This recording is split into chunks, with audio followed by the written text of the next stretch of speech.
Hello and welcome to the In the Money Players podcast. We're kicking it old school. PTF and JK back with you. I am in the Brooklyn bunker. Once again, JK, from the looks of it, is in the greatest city of the world, New York City, one borough away from me. JK, how are things? How was your Thanksgiving? It was good. We were in the city. We went to Delmonico's. This is 2 years in a row that we've done the out to dinner thing. And here's what I'll say about it. There's a lot of pluses, a lot of minuses. The pluses it's just kind of fun to do. Like, it's fun to kind of be out. That's kind of cool. I also have a little bit of like survivor's guilt when it comes to like cooking, especially in this family, because I have zero contribution. So I'm just sitting around all day, like, drinking mimosas into beer, into wine, or whatever it happens to be. And then everyone else is like working, and I'm just sitting there like, sometimes I'll come sit in the kitchen and like look, but like I'm just really watching sports. And I kind of start to feel a little guilty. When you go out, you don't have to feel that bad. But there is one thing I don't like about it, which is it typically takes place during the second football game. Yeah. And then I have to be the like high school kid looking at his phone between his legs. Yeah. Or faking the restroom a lot to, watch 4th and 1. So that part of it's a little tricky, but outside of that, like it's been nice. So it's been cool. That's very good. Sounds like it was enjoyable. What else? We haven't talked since the Breeders' Cup. We didn't do a Breeders' Cup reaction show together. We put Nick in that seat this year. How did you do out there? I know you had your plan, I'll say, for BCBC was fantastic. Just couldn't have the blow-up horse win in the turf. I remember that part, but I don't know, other than that, how your Breeders' Cup experience was this year. Did you do any other gambling? Who really impressed you? Any funny stories from out there, etc.? Yeah, it's the best plan I've had since I've played every year since 2014. The best plan I had, which was made it the hardest. The game plan was to get to 25,000 before the turf, and to go all in with Mini Hawk, Rebels Romance, into Forever Young and Fierceness. Right, I would have singled Sovereignty the other way around. And then the goal there was to try to get to like 60,000, 60,000 and bet it all on Notable Speech. And so when he came up the inside, it stung harder than you would think. So, but it was a great time. When you bust out in something like that, that's, there's no real, what's the word I'm looking for? Consolation to come back even and, play the pick 4 or whatever after something like that, just because it's such, I know, the focus of your year and something that's very important to you emotionally, in terms of emotional income, to get a BCBC win at some point. But how do you react to that? Do you dig back in at all, or do you just say, not my day, and have another cocktail? Yeah, no, I mean, the sad part about it is earlier that day, we were hanging out in the Qatar suite. So we saw a lot of Brendan Walsh over the last couple of days, over those 2 days. And I had told Brendan that his Philly special won. I told him I was going to bet $10,000 in the Breeders' Cup betting challenge on her. I was just joking, but I just wanted to see his reaction. He said, and he told me before the race, or maybe it was on Friday, he goes, you can bet as much as you want. And so that morning, on BCBC day, I don't usually bring a lot of cash, right? And I don't really do a lot of outside betting because I know I'm going to be betting so much in the contest. Yeah. I'll try to play a pick 5 here, pick 4 there, pick 5 here. We got some group stuff we'll do. I helped the guy, I helped the partnership, our friends at Medallion. So I help them with their big group ticket. So that's also my action. So I don't usually mess with it too much. But I had like a little bit of cash. So I bet the 1,000 on Special One earlier in the day. I didn't bet in the contest. I maybe just a minimum or something. And then so then I had a little bit of cash. So I did come back and play the pick 4, because the pick 6 started with the classic, which obviously I was all in there. I would have got knocked out of the pick 5 with the first leg of the turf. So I came back, I played the pick 4, and basically paid for the entire weekend, which made me feel a little bit better about it. But still, $5,000 versus 500 still doesn't quite add all the way. Mentioning Medallion, I don't think I've properly shouted out Philip Shelton and the job he did in the BCBC, getting to 100,000 plus whatever he won in prize money. Obviously helped tremendously. Though funny enough, he only bet one of the two, I think, on Friday. I don't think he actually participated in the spoils with both of them. But hey, he obviously did some good work on Saturday. Super sharp guy. always a pleasure to have him. Already looking forward to our Derby show we'll be doing with him. We can give him his flowers properly there. But yeah, the pick four was like, it was a little bit of a salve. I was just mad because the big group tickets I did had one blow up race each day. I wasn't smart enough. And Valentina really should have been included as a deep backup. But that was one of those things where you have your view of the race and the big favorite filly's going to be in there. And I don't think I properly, even though I always say to people to do this, when they, after scratches, before the wager comes up, guard that time. Make sure you really look at it. Don't just gloss over. I kind of glossed over, and I was really mad at myself about that. And then really mad at myself about, the Mullins horse should have been 100-1.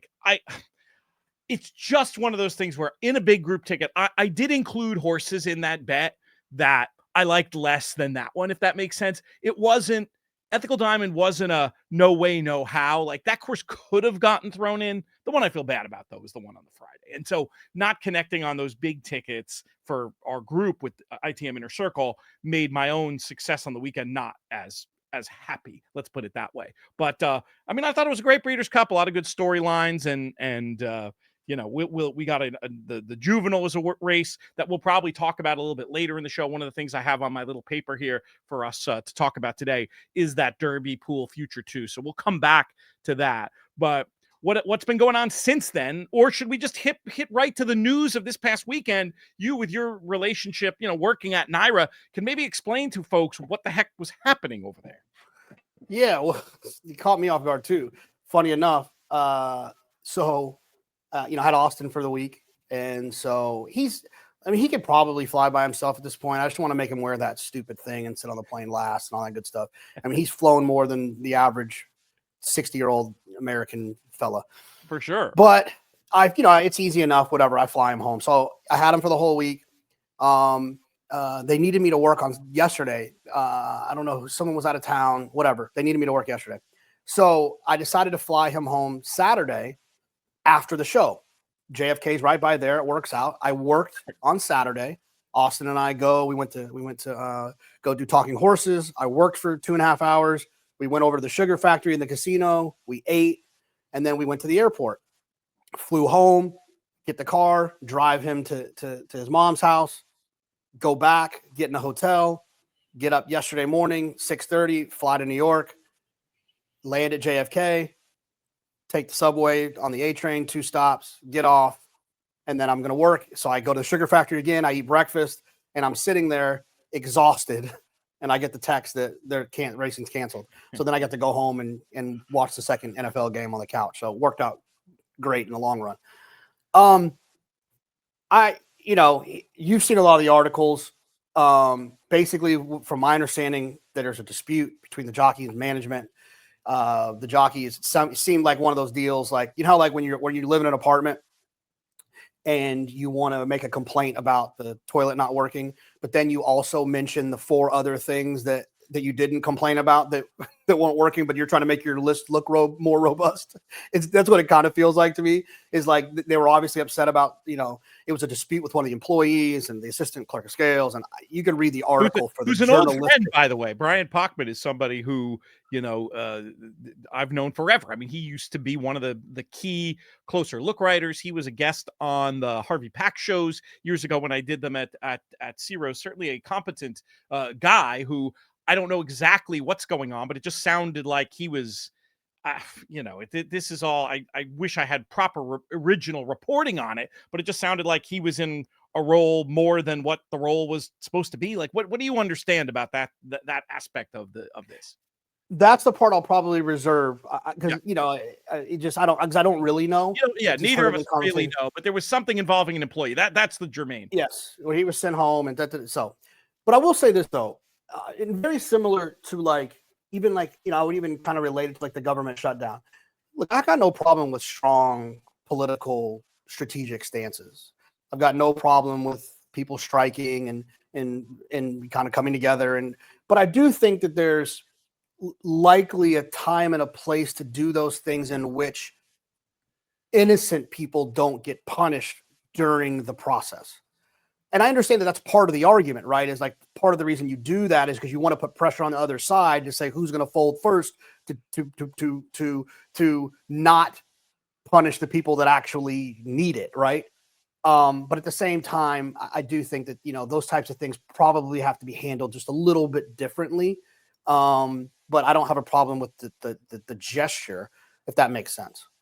Yeah, and obviously putting you in a tough position working for one of the sides in this. I'm not asking you really to opine too much. Just wanted to really more explain what was going on. So what is happening from your understanding here? What's happening going forward? The sides are talking, hopefully? Will hopefully a resolution be in place before the next racing day? When is the next racing day? Stuff like that. Yeah, I would imagine there's a bunch of phone calls that's probably already happened. It's 11:25 on Monday. I'm sure they've had 100 phone calls with the Jockeys Guild and management. Yeah, I'd be shocked if they didn't get something resolved. I think we race on Thursday again. I'll probably wait a day or so, and then I'll open up the form to look at that pick 6 carryover that was supposed to be on Sunday that will now be on Thursday. Right. Double carryover, as a matter of fact, $74,000, I think. Sounds like an ITM Plus show if you're up for a little extra work.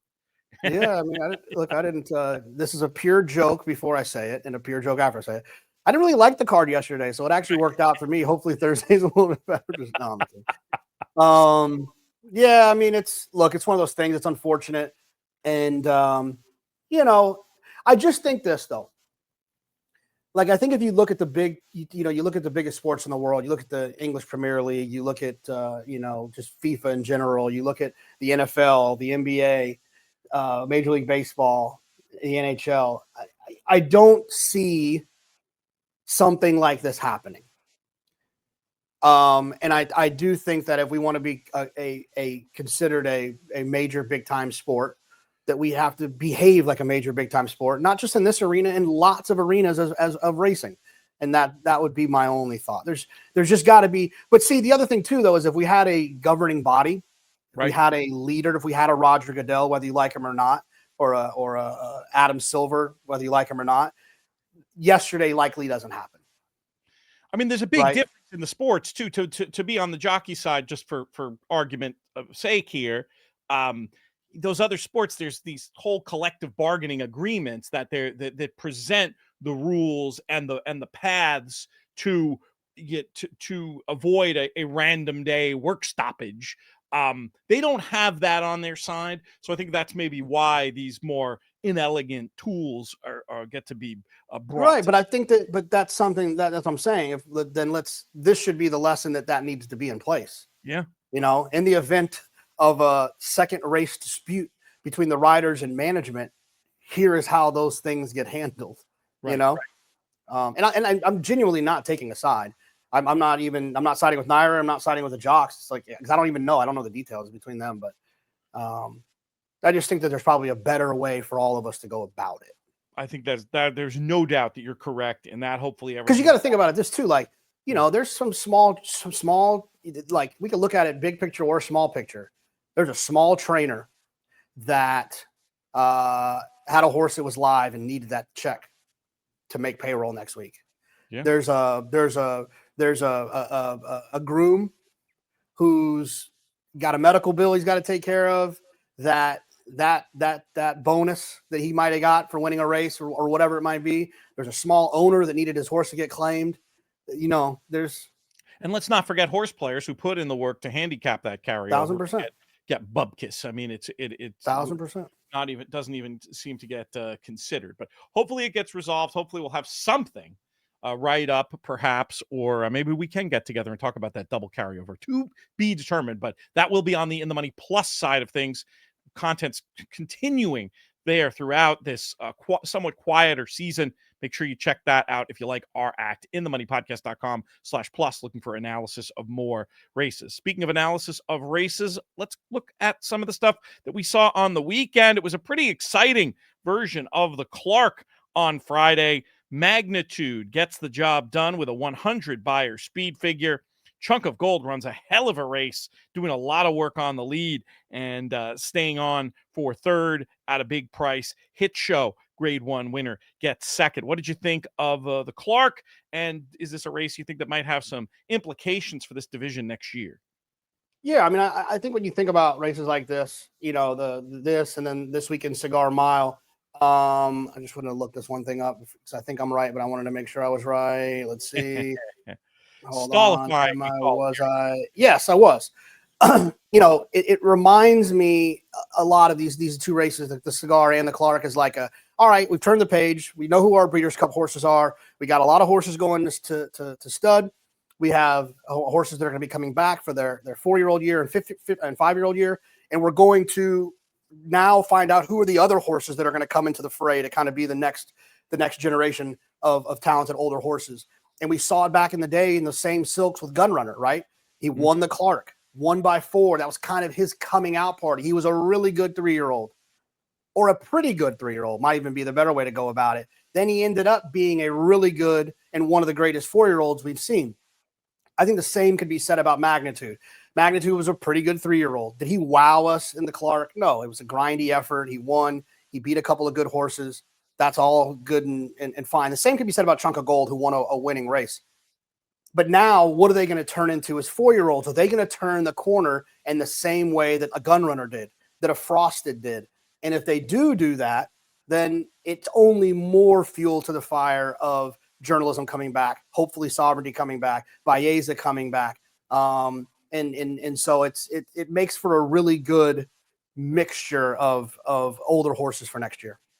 So Saturday at Churchill, the 2-year-olds we'll come back to because we'll do a discussion about the Derby future pool. But I just have to say, fall mea culpa here, I guess. You know, I wrote a whole, whatever it was, 1,000-word analysis on the ITM Plus side for the Del Mar Turf Festival on Saturday. I could have just made it 3 words, just bet Chad. I mean, it's funny, and I know that he's very proud of it too, just because of, you know, his relationship with Bobby Frankel and those races is like, you know, it's a foregone conclusion almost at this point that, look, he's gonna have some horses, and just the same kind of breath as like the Clark and the Cigar Mile, he's gonna send horses out there, grab another grade 1, grab another graded stake for them if they're on their way out, get them another grade 1, or set them up nicely for a next year situation. And that's exactly what he did. He sends them over there. He wins those races, you know, death taxes, and Chad sending one out west, you know. Just Aloof gets it done in the Jimmy Durante grade 3 action. Just a 73 buyer speed figure, not necessarily a race that's going to live terribly long in the memory outside of our narrative. And then what else happened out there? Salamis won the grade 1 Hollywood Derby. Why there's a grade 1 restricted to 3-year-olds on turf in nearly December, that's a matter for people more in tune than me, I guess. Rispoli was in the irons for that one. Chad and Judmont, well, the figure come back there. That was just an 85. Again, not a race we're going to probably be referring back to too often in our looking at the big turf divisions last year. Though you never know, horses can improve very quickly. Then on Sunday, we do have a figure in for this one now. Suggesta got the job done. That was a 96 in the grade 1 matriarch. A very nice effort there over Big Long Shot, the 29-1 shot in our time. AG Bullet, 2nd year in a row running with credit in that race, but showing probably just a little bit better going shorter. Any thoughts on any of these other Del Mar races from over the weekend? No, yeah, Suggesta, Salamis. Yeah, I mean, no, I did see Stellar Winds. Son won a race. Oh, golly, this is like TV 101. You're not supposed to do this. Yeah, don't do that. But it's too late no, now. I got You're it. gonna have to look it up. Pot committed at this point. But you know what, though? I could talk about the Seabiscuit quickly. Call sign 7 won that with a 94, part of that Del Mar Turf Festival. Hopefully, we'll get back to covering that for them. This one is one that I slept on. Michael McCarthy, trainer we always talk about here on the show, but this one may have been a surprise even to him, coming back with $139 mutual, almost 70-1. Shouldn't I just throw in a Michael McCarthy horse at that kind of price? I did not. I was just way off in these picks, sadly. But you know, hey, I've done well enough lately in some other areas that I'm not going to. You can't win them all. That's a truism of racing, I'm afraid. But yeah, did not cover myself in glory with this analysis that could have just been done in 3 words. Did you find it? I did. Plutarch. It's a son, into mischief son of Stellar Win, and was very impressive for Flavian on the grass for Bob Baffert. Interesting. Not what like super impressive. Like ran away from him like a stakes horse. Interesting. Any news on the figure there, and what was which race was? Do you know what race that was in? It was one of the stakes out there. Let's see. No, I think it was a maiden race. Oh, really? Yeah, it was a maiden race. The horse, I think it was a maiden race. It says maiden race. Yeah. Broke his maiden in race 9. Very nice. I think it might have been over the maiden condition, but I'm not 100% sure. But that's interesting. I mean, that was the 4th start for Plutarch, but clearly coming into form in a horse that's going to have a stakes future. Yeah, he was impressive. Very impressive. Good stuff. All right, let's talk about some 2-year-old stuff. We had that second Derby future pool. I went ahead and did a full write-up on the In the Money Plus side of each of the 39 individual entrants. I just find it to be useful. And look, I used to be somebody who wasn't looking at 3-year-old races until much later in the year, but we've seen from the numbers that you guys out there and gals, our audience, love this content. And I think it helped immeasurably to do all the top 10 lists and things that are going to be starting up here very shortly on our In the Money Media YouTube channel. If you're listening on the audio side, make sure you subscribe over there. And if you're watching the video, we know from the stats also that many of you aren't subscribed. Go ahead and do that. Help us out.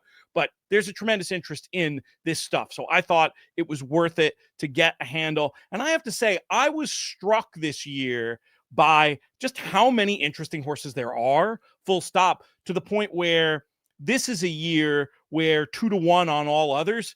I'm very happy to not, if there was the opposite side of that, if there was a bet, does one of these 39 win?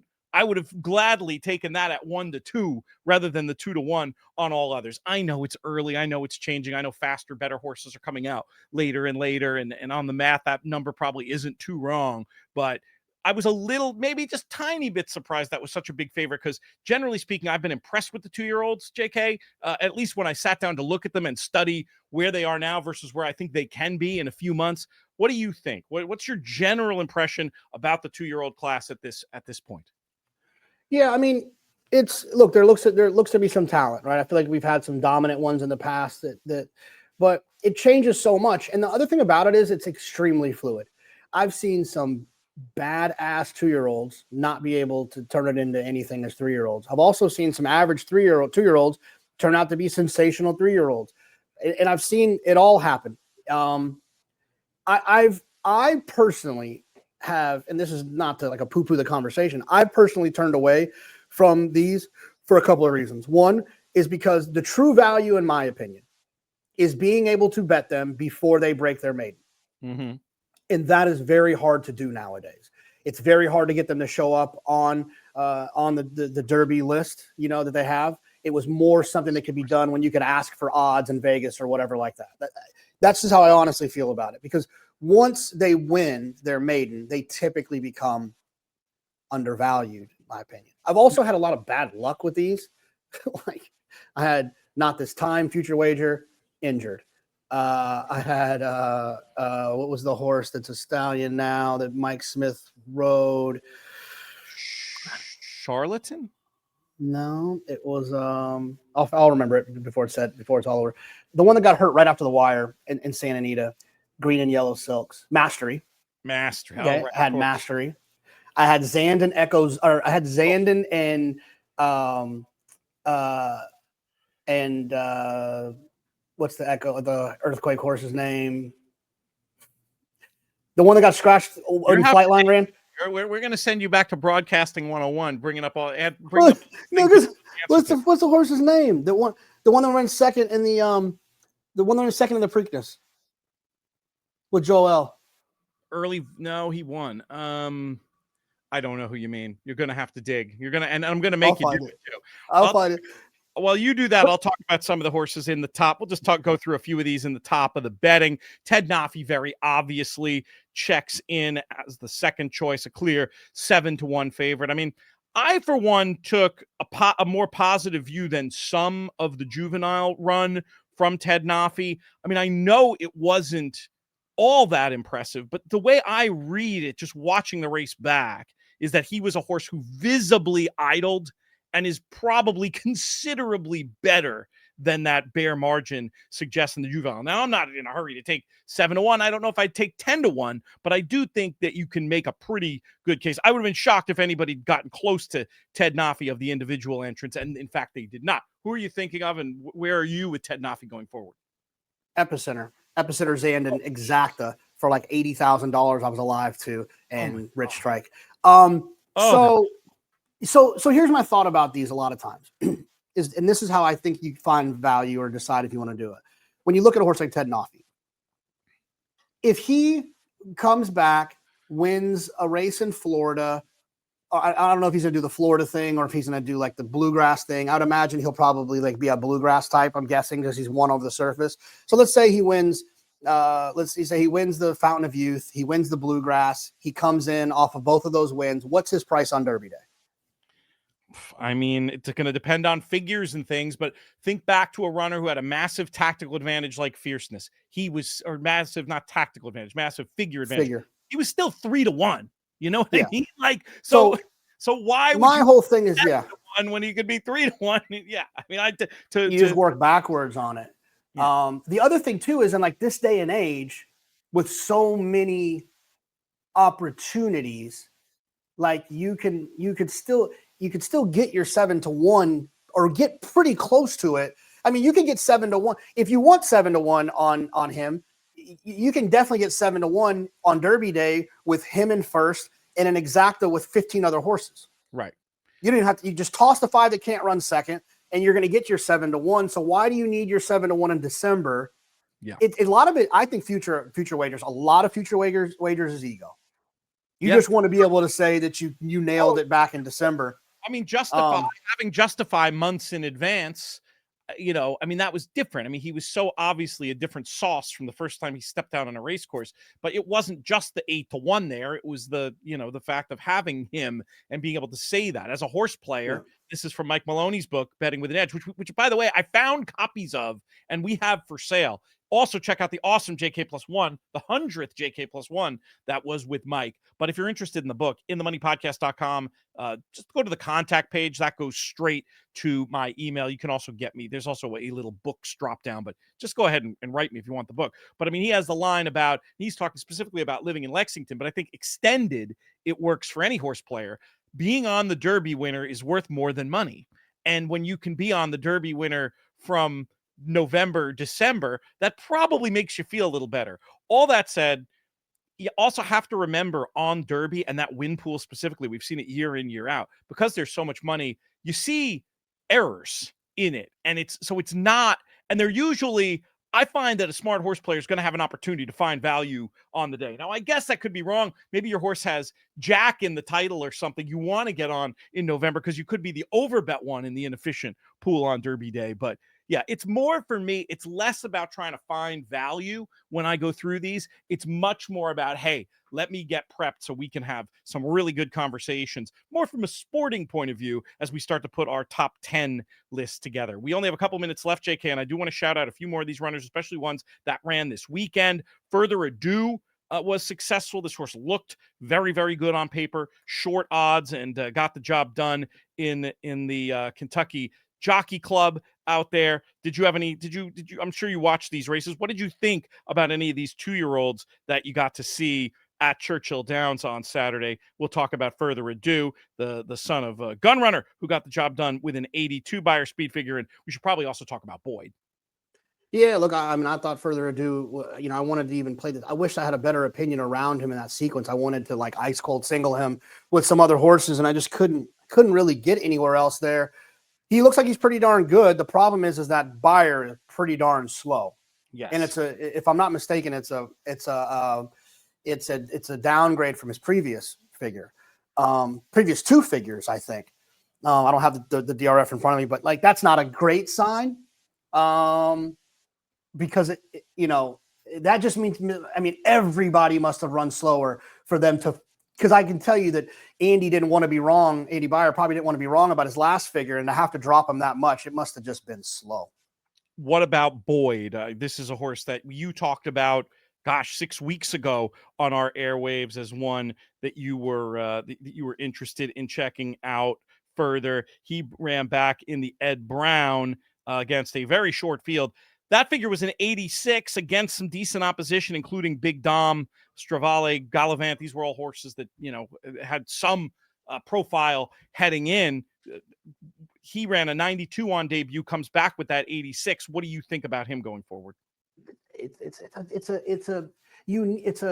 a conservative approach from the man with the silver hair. Right. I mean, he's got this horse who wins impressively going 5.5, and then he comes back and he sneaks in another 6.5.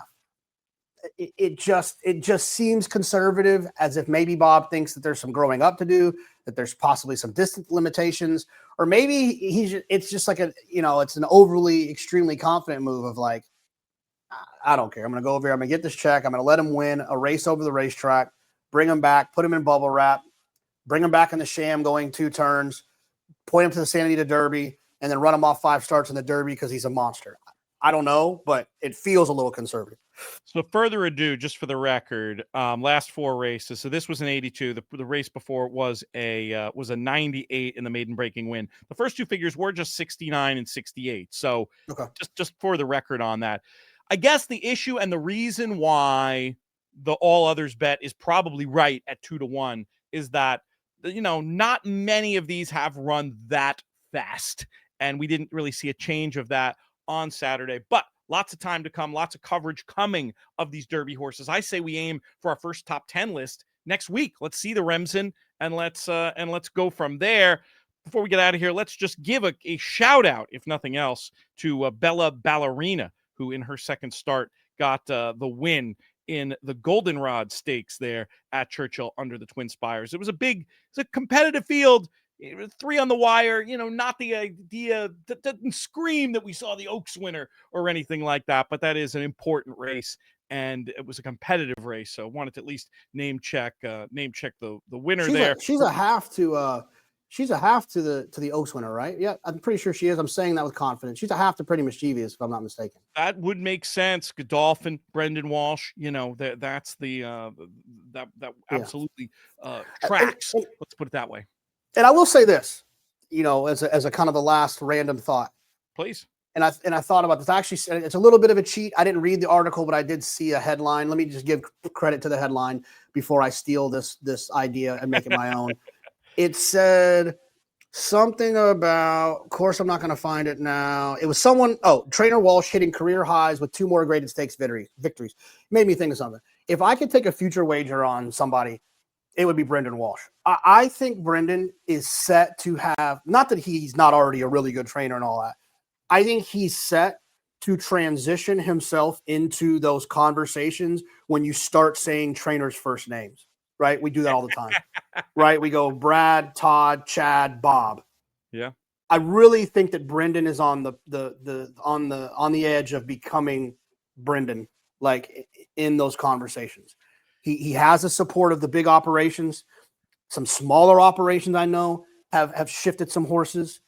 He's got a couple of big operations, right? He's probably, besides him and Brad, are probably the 2 biggest trainers for Qatar racing. Qatar, I mean, he's getting Godolphins. He's not getting their second stringers. I think he's getting a fair shake at it, just like Bill Mott is, but he's just getting, different ones. And Brad Cox, he probably gets, look, he's won big races with their dirt horses too, not just their turf types. And then he's got a lot of the smaller ones too. He's got our friends, he's got people like at Medallion. He's got, I think he's like, he's sitting right there on the edge. He can win on both surfaces. There's a lot to like about the trajectory of Brendan's career. Are you at the point, this is the point where a trainer will get to for me, where I really put them in they are one of my pet trainer categories. If it's a spread race, will you automatically throw their horse in? Oh, yeah. I mean, don't get me wrong. And Brendan's actually if you talk to him about his horses, he's always very forthcoming. He's not one of those. And I think that he's also, I like the guys that don't get tricked very often. He doesn't get tricked too often. Where he's like, oh, I really like my horse, or I think my horse is going to run well. And, when he's pretty confident, they run good, he's got a really good feel for his operation in his barn. And he's just a lovely person too. I think that goes a long way with people wanting to send them horses, you know? It's important. No, it's important to be able to be the backside trainer and the front side trainer. He's got those clubs in his bag. Certainly one to watch if you're not already. And hey, on the Oaks Trail with this one, you know, I was saying, oh, it's 80 in the second career start. That could easily develop. I didn't want to be too. I was probably too dismissive in my initial analysis off that 80 figure. It was more maybe the 3 on the line and the visual impression, not quite there yet, but plenty of room to develop when you're doing that in just your second career start. All right, that's it for this segment of the show. If you're on the audio side, we will now hear our annual 2025 Degenerates Gift Giving Guide. If you're watching on YouTube, please subscribe. Make sure you check us out wherever you get your podcast, the In the Money Players Podcast.